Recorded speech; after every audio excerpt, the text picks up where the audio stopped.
Good morning. We are extremely pleased that you are here.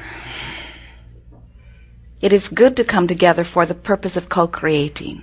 Do you agree? Yes. You're knowing what you're wanting.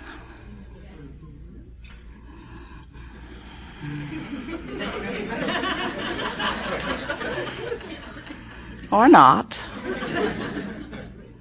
You are appreciating the contrast that helps you to define your own desires.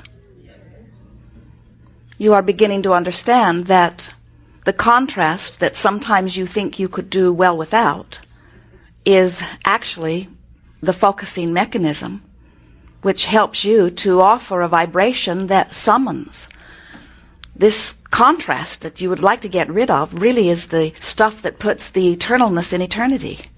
Because without it, you couldn't conclude and you could not emit those vibrational preferences. So you would not be asking from Source, which means Source would not be expanding through you.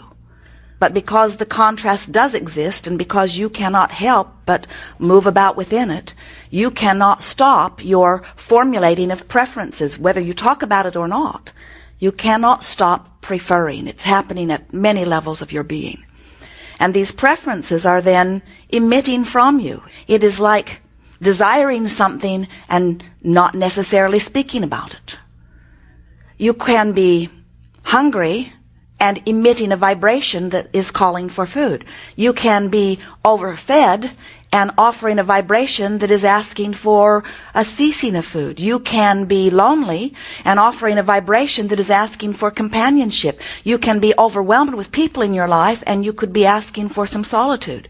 And whether you are talking about it or not, you and every consciousness, which includes the one-celled amoeba in the ocean, every consciousness is having its personal experience and is coming to personal, selfish, wonderful thing, conclusion, and Source is answering every one of those preferences. So the real question that we're wanting to ask you here today, and your answer is so important, is, have you come to the place yet where even those unfulfilled, not yet manifested desires are pleasing to you? If you can say yes, then you may leave. If you can say yes to that, then you are now finally understanding who you are and what this creative experience is all about. If you can say, yes, of course I want more money. Yes, of course I want an improved relationship. Yes, of course I would like to live in a house that includes these other wonderful options. However, I am not unhappy where I stand. I am eagerly anticipating the universal circumstances and events which will provide the platform by which I can receive all of these wonderful things. But as I stand right here, right now, I am not unhappy about the absence of something wanted. You know, in a vibrational universe, there is no such thing as exclusion. Everything is yes. When you look at something that you want and you say yes to it, you include it in your vibration. But when you look at something you don't want and you say no to it, you include it in your vibration. If you want more money, but you are so aware that you don't have enough money, so what you're talking about is not enough money. You're talking about how expensive things are. You're talking about how that person has money and they don't deserve it. They inherited it from their dead mother. Never had to work a day in their life. They have no real work ethic. They're just rich buggers. When you have those feelings that feel bad to you when you feel them, when you think thoughts that feel bad when you think them, you're not a vibrational match to what you think you want. You cannot be beating the drum of not enough money and writing affirmations, I want more money, I will have more money is making its way to me, because the way you feel is your true indicator of what your vibrational offering is. And there are so many of you who are offering contradictory vibrations. And do you know, that's the only thing that ever hinders you. It's the only thing that keeps you from the things that you are really wanting. It doesn't matter what anybody else is doing with their vibration. That does not affect you. It only matters what you are doing with your vibration. So you cannot desire something and notice that it isn't coming without offering two contradictory vibrations that won't let it come. Interesting, isn't it? So how do you get something that you don't have? You've got to stop feeling grief over not having it. You've got to be all right about not having it. You've got to get excited about the evolution of your experience. You have to develop an attitude and really mean it that says, I'm wonderful, things are perfect as they are and getting better every day.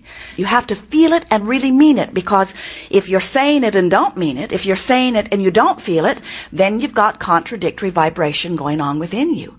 You cannot feel overwhelmed and have things get easier. Your overwhelmment is your indication that you're offering a vibration that is not letting it get easier. And you can complain all day, every day. You usually do. You can get all kinds of people to help you. It won't help you. You can put all kinds of action into place. There's not enough action in the world to buck your contradictory current. So, we call this gathering the art of allowing. But what it really is the art, the game, the process, the method of cleaning up my vibration. That's what it is. It's cleaning up my vibration so that when I say I want something, I'm a vibrational match to what I say I want, not to its opposite. Now, when you think about it, when do you most want more money? When something has happened that makes you aware that you don't have enough. So, right off the bat, you're fighting an uphill battle, aren't you? When do you most want to be well?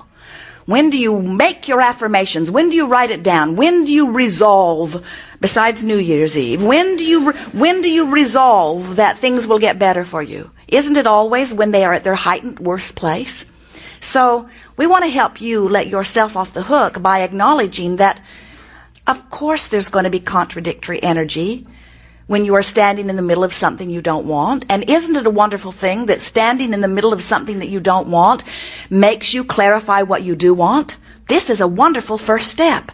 But now, this experience, whatever it is, you got sick, you got a diagnosis, you can't pay your bills, your cat got run over, your lover left you, something has happened that has brought you to a sharpened awareness that you want improvement. And what we want you to hear is that that sharpened awareness means so very much. Because if you can begin in your heightened awareness that there is something that you want, to beat the drum of what you want, now you've got it. In other words, something happened which makes you know that you want something different. If you can begin to talk about that something different and sort of flesh it out with examples or memories, or ask your friends, have you had any successful experience relative to this? What will begin to happen in the moment of your awareness of your heightened desire is you will begin to clean up your vibration, and the universal forces will begin to deliver circumstances and events to show you evidence that you are beginning to clean up your vibration.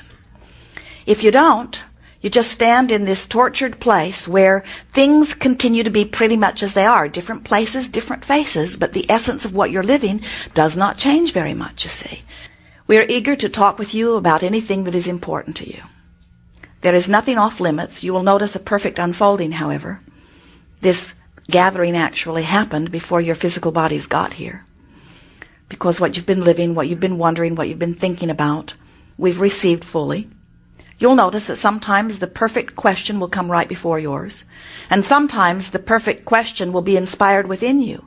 Esther's not the only one who is tuned in, tapped in, turned on to source energy. Many of you are. This will be a gathering of co-creating at its best. Where do you want to begin? Some things. It is our expectation that as the day moves on, there will be many more hands raised than there will be time in the hot seat. But do not worry. Everything that you are wondering about, we will address fully. What? What is it you want? Did you come here wanting? Did your life help you want?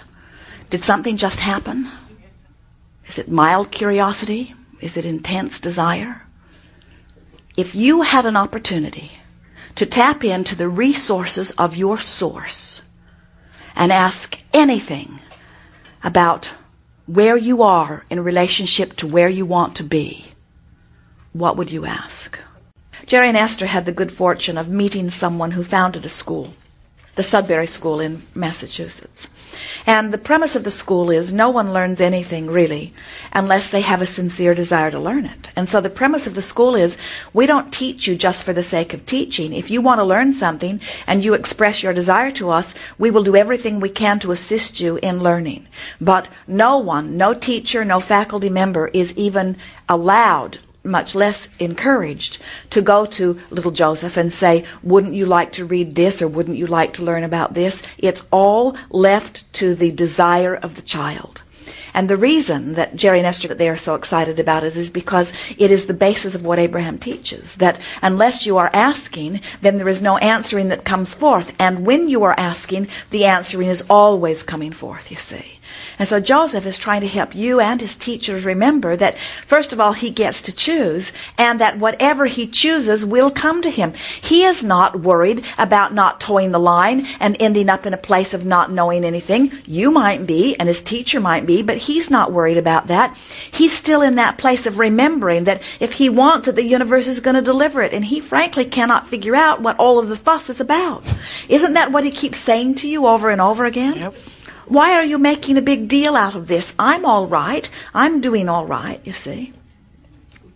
It would be like meeting someone who was born clear-minded and healthy. But that person is born into a community where most everybody limps for whatever reason. And then them making fun of the way he walks because he is not yet limping. And him saying, hey, I know you're all limping and seem to be liking it, but I don't feel like limping and don't seem to need to. And they all say, limping is what we do here. Learn to limp. And he says, I don't feel like limping. And so they just club him in the knee. And then he limps along, and then they all say, good. Good, Joseph. We're not exaggerating that. That is a perfect analogy, you see. And so what he is saying to all of you is, I don't feel like limping. Thank you. Don't worry about him. And don't worry about what the teachers think about him. Now, you have an emotional journey to take, though, don't you? Because think about it. So he is who he is. And do you remember how much trouble you got into? You were just like him. And your mother took a lot of trouble to try to make you different. Did it work? So it just brought you grief and her grief, but it did not change your stubbornness, did it? So you're not really eager to do that with Joseph. And so what choice do you have as you see him as this independent genius creator that he is? What choices do you have? Do you think that you could humiliate him into conformity? No, and wouldn't want to. Do you think you could punish him into conformity? Didn't work with you. So what are your choices? Do you think that you can, in terms of an action journey, make him be different than he was born to be? You can you? So you have some options here. You have this little rascal who is tuned in, tapped in, turned on. And you can look for reasons to feel good about it or look for reasons to feel bad about it. The emotional journey that you want to take, we don't think is about changing him, because we think, like us, you like him pretty much just like he is. We think your problem is with the school system that doesn't understand what you understand or what Abraham understands or what Joseph understands. So would you say that your emotional journey is about feeling better about their ignorance? Probably. Is it feeling better about their ignorance? Or, oh, we're really getting here somewhere. Is it about finding a way to get them to approve of you when you have a son like Joseph?